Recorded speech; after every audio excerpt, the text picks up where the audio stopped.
Assalamualaikum warahmatullahi wabarakatuh. Kembali lagi bersama kami Saksi Misteri.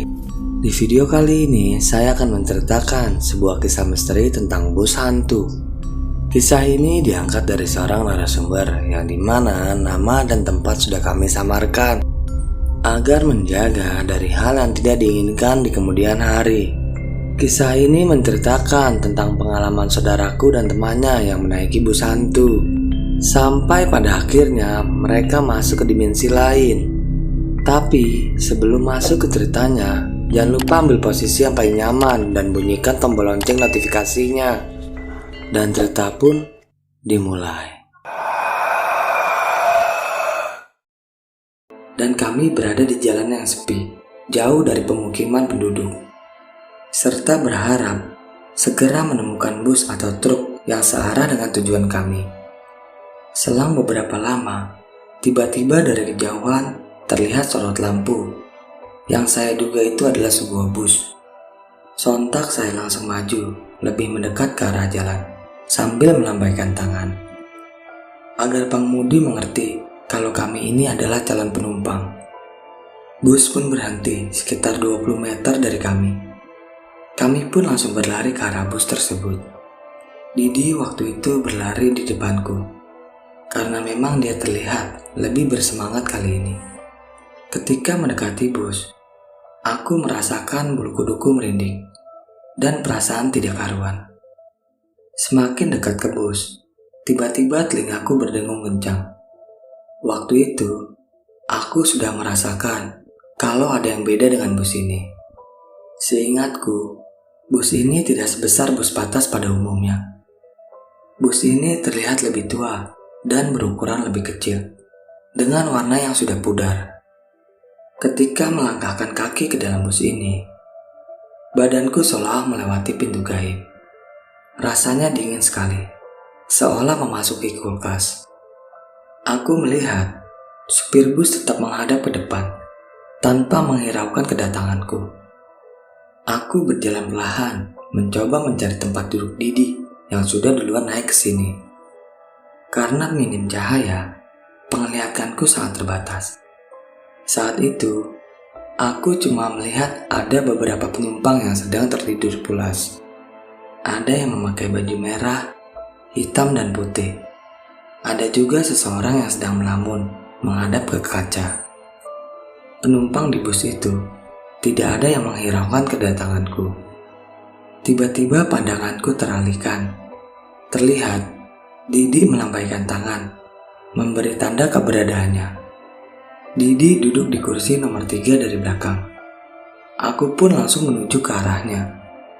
Ketika aku menduduki kursi, hawa berubah seketika menjadi sangat panas, dan membuat siapapun yang duduk di situ pasti tidak akan merasa nyaman. "Di, ini bus mau kemana? Kamu udah nanya?" tanyaku. "Sudah. Tadi katanya ini langsung ke kota kita. Tidak pakai berhenti, langsung patas," jawab Didi. "Aku kok gak pernah lihat bus kayak gini ya?" tanyaku lagi dengan rasa penasaran. "Udah gak apa-apa, yang penting kita sampai di rumah. Aku sudah ngomong kok kalau kita turun di depan masjid," ucap Didi.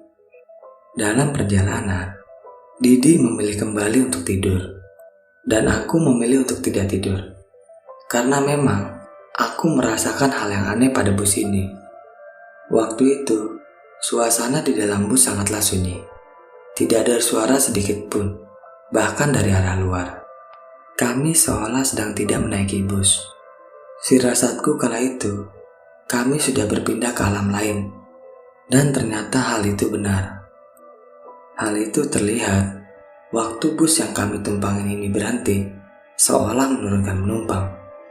Pada saat itu, kita sedang berada di tempat gelap, dan tidak ada jalan ataupun rumah di sekitar tempat bus itu berhenti.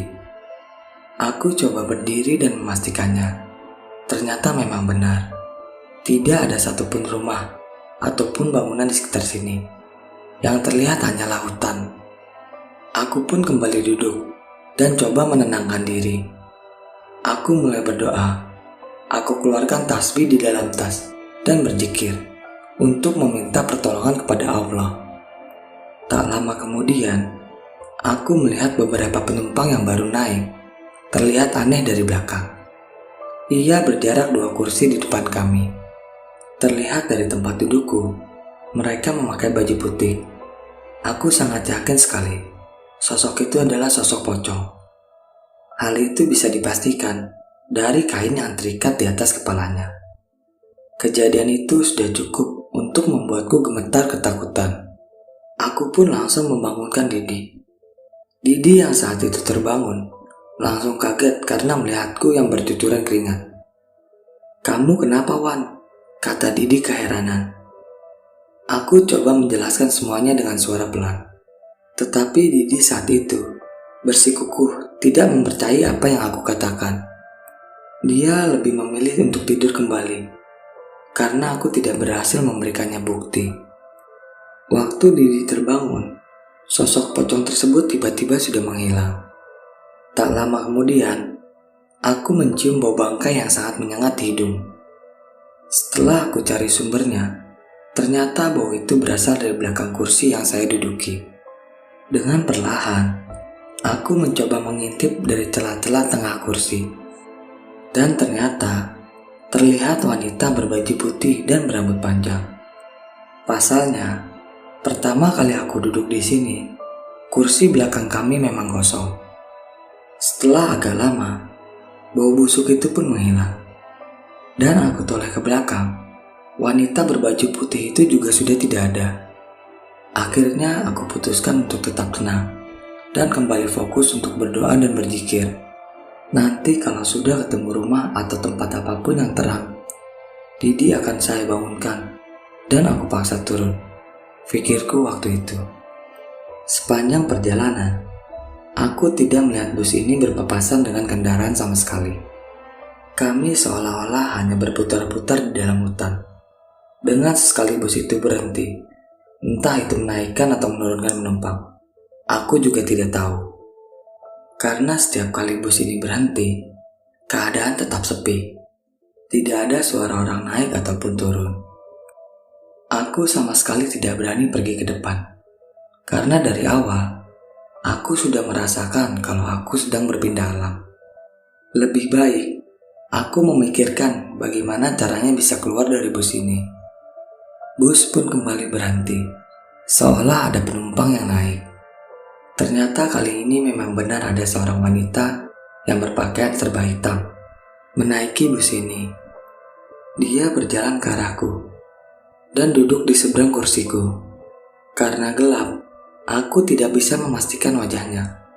Setelah beberapa saat, akhirnya aku memberanikan diri untuk bertanya kepadanya. Ketika wanita itu menengok ke arahku, aku pun langsung terkejut karena melihat wajahnya yang hancur berantakan. Aku pun langsung membangunkan Didi untuk mengajaknya pergi dari bus ini. Tetapi ketika ia terbangun, ia menolak ajakan saya untuk turun dari bus hantu ini. Karena Didi bersikukuh kalau aku sedang berhalusinasi. Aku pun memaksanya mati-matian, tetapi dia tidak mau turun. Hingga akhirnya bus pun berhenti seperti biasa. Saat itu aku mulai menyadari bahwa ini kesempatan kami terakhir untuk turun. Aku pun memaksa Didi untuk turun dari bus hantu ini. Tetapi Didi tetap menolaknya. Dan dengan terpaksa, aku pun meninggalkan Didi. Aku segera berjalan keluar, sambil terus berzikir. Dan tidak berani melihat wajah siapapun yang ada di dalam bis hantu tersebut. Ketika aku turun dari bus, betapa terkejutnya aku saat tahu aku sedang berada di tengah hutan dengan jalanan setapak. Kemudian aku terus berlari hingga mendengar azan subuh. Saat kuikuti sumber suara azan, akhirnya aku sampai di pinggir jalan raya. Dan tak lama kemudian, aku bertemu dengan truk yang melintas. Aku pun dipersilakan menumpang di dalam truk tersebut. Setelah aku di dalam truk, aku baru tersadar kalau aku dari tadi berada di alas roban, sebuah hutan di Jawa Tengah yang memang terkenal angker.